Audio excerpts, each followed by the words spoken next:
Segundo conselho que a vida de José grita para nós. Você está pronto? 3 pessoas disseram amém. Eu preciso de mais améns aqui. Fale mais amém e destrave o segundo ponto da mensagem. Você está pronto para o próximo conselho de José? Se José estivesse aqui com a gente, José, me dá um conselho para eu viver os grandes sonhos de Deus. Ele ia dizer para você, não tenha medo de sonhar. Mesmo num ambiente esquisito, deixe o sonho de Deus vir. Segundo conselho que ele ia dar para a gente é que todo grande sonho passa por um processo até a realização dele. E ele diria para a gente assim: você vai ter que abraçar o processo. Se você repelir o processo, você anda em círculos e não vive. Mas se tu abraçar o processo. Pastor, mas como assim? Todo grande sonho eu passo por um processo. Que processos são esses? Em primeiro lugar, um sonho grande, ele te expulsa da zona de conforto. Não dá para ter sonhos grandes realizados estando na zona de conforto, permanecendo na zona de conforto. Quando é que eu sei que o meu sonho é grande? Quando ele me expulsa da minha zona de conforto. Ai, fica desconfortável. Ai, fica difícil. Ai, eu quero murmurar um pouquinho. Ai, eu quero reclamar um pouquinho de como vão ser as coisas daqui para frente.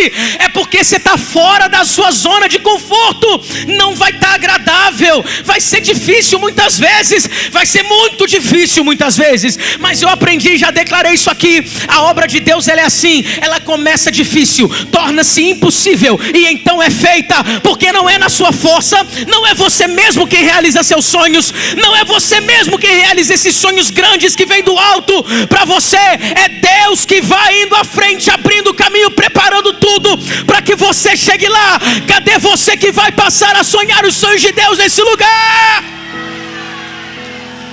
Aleluia! Ele te expulsa da zona de conforto. Aprendi essa semana com um pastor. Tem muitas pessoas que desejam ser aceitas pela multidão. Você quer ser aceito, quer que sua voz seja ouvida por muita gente. E Deus faz isso, amém, gente? Deus sopra a nossa voz para que a gente alcance mais e mais pessoas. E aí ele falou assim: sabe qual é o processo pelo qual você passa para aprender a ser aceito pelas pessoas? Primeiro você tem que aprender a ser rejeitado por elas.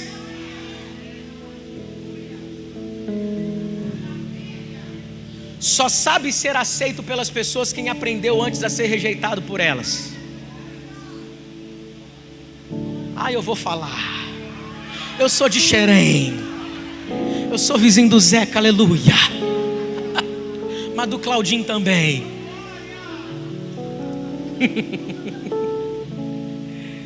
José sonha com 17 anos. Sabe quando é que ele vai viver a realidade daquilo? Ele vai estar lá, governador do Egito. Sabe com quantos anos? Aos 30 anos. São 13 anos de um processo. E a gente poderia até dizer que é mais, porque o sonho não foi dele simplesmente sendo governador do Egito. Foi dos seus irmãos e dos seus pais se prostrando diante dele. Isso vai acontecer bem depois. Mais de 13 anos de processo, mais de uma década.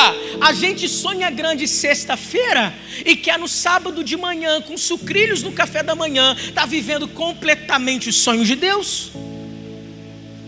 Cutuca quem está do teu lado e fala para ele assim: você precisa aceitar e abraçar o processo. Por quê, pastor Leandrinho? Porque ninguém cresce na zona de conforto. Ninguém amadurece na zona de conforto. Ninguém. Então José, a vida de José mostra que ele passou por processos. Que processos? Em primeiro lugar, os irmãos já não gostavam dele dentro de casa. Pegou isso aqui? E aí o pai fala assim: vai ver como é que estão os seus irmãos lá. Ele vai.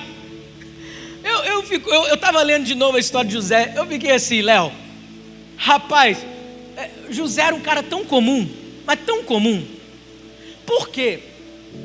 Ele vai ver onde os irmãos estavam e ele se perde. Não sei se você viu isso. ele se perde, ele vai para um lugar que nem sei onde meus irmãos estão. Aí ele pensa, olha, eu estou perdido aqui, meu pai falou para eu ver como meus irmãos estão, eu estou perdido. Aí alguém no meio do caminho dá orientação para ele, é para lá que você tem que ir e tal, e ele chega onde os irmãos estão.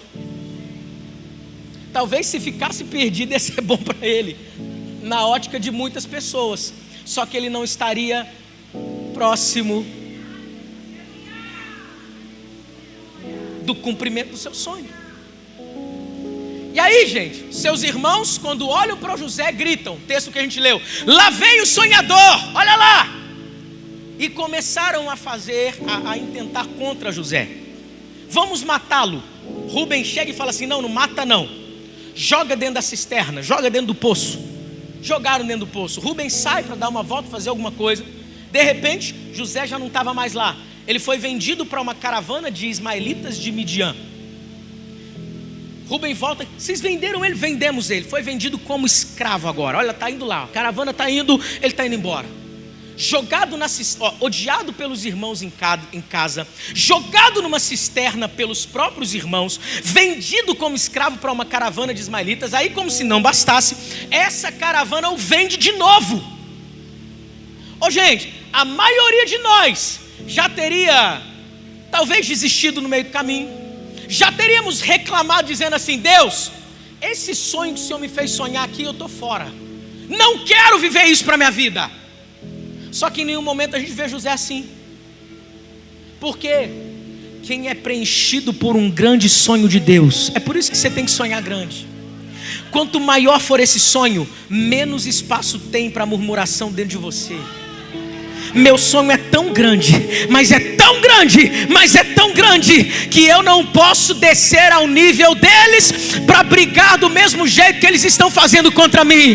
Eu estou tão ocupado, sonhando para viver os sonhos de Deus. Eu estou tão ocupado, me empenhando para viver tudo que Deus está sonhando, que eu não tenho tempo para picuinha, eu não tenho tempo para coisas pequenas, porque o meu Deus é grande, colocou um sonho grande no meu coração.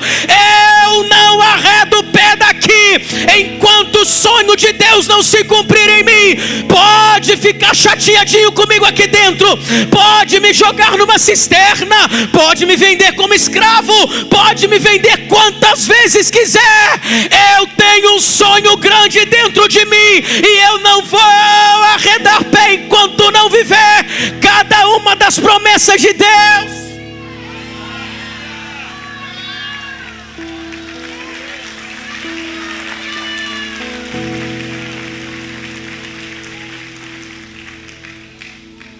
Dentro da casa de Potifar, a Bíblia vai dizer que José, o interessante é que isso não mostra ele fazendo na casa dele, do seu pai, talvez por ter o ódio dos seus irmãos, mas mostra ele administrando a casa de Potifar. Potifar falou assim, depois de mim aqui, é contigo, administrando bem.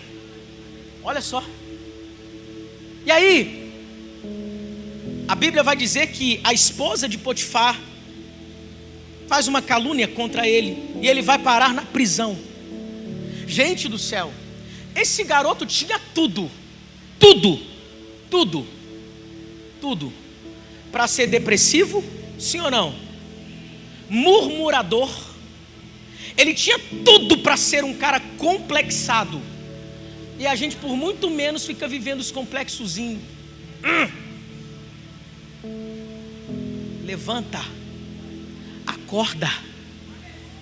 Isso não veio para te matar, veio para te amadurecer. Está desconfortável, é bom que esteja desconfortável, é sinal que tem coisa grande de Deus vindo aí. Para de ficar olhando para trás e falando de pessoas, quando Deus colocou um sonho grande dentro de você. Olha para frente, avança. Tem alguém aqui comigo? Eu aprendi essa semana que prosperidade tem um significado muito interessante para o judeu. Uma das traduções para prosperidade, ou uma das maneiras como eles enxergam prosperidade, não é simplesmente com relação a valor monetário, dinheiro. Quanto você é próspero, quanto de dinheiro eu tenho. Não, mas para eles prosperidade também significa avanço. Sabia disso? Então para José José não estava morrendo, afastando-se do sonho, ou tendo seu sonho frustrado pelos seus irmãos e por tudo que ele viveu ao longo da vida. Não. Para José, ele estava prosperando. Por quê? Porque a prosperidade significa avanço.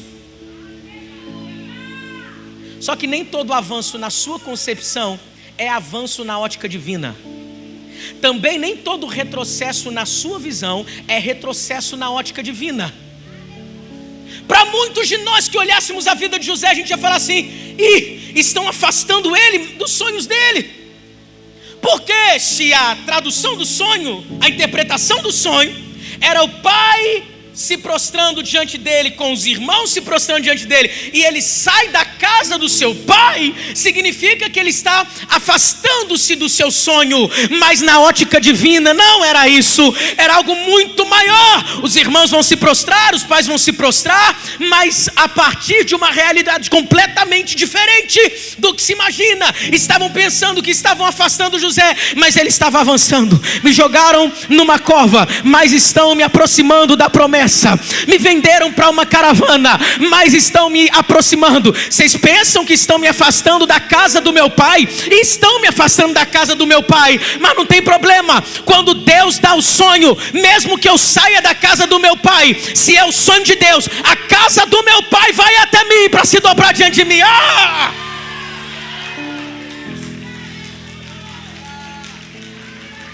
Me venderam de novo. Eles pensam que estão me afastando da promessa, mas dentro de mim não cabe espaço para reclamação, porque o sonho que está aqui é muito grande. Vem a patifa querer comigo. Eu não fiz nada. Não interessa, tu vai para a prisão. Vocês estão pensando que estão me afastando da promessa. Na verdade, vocês estão me aproximando.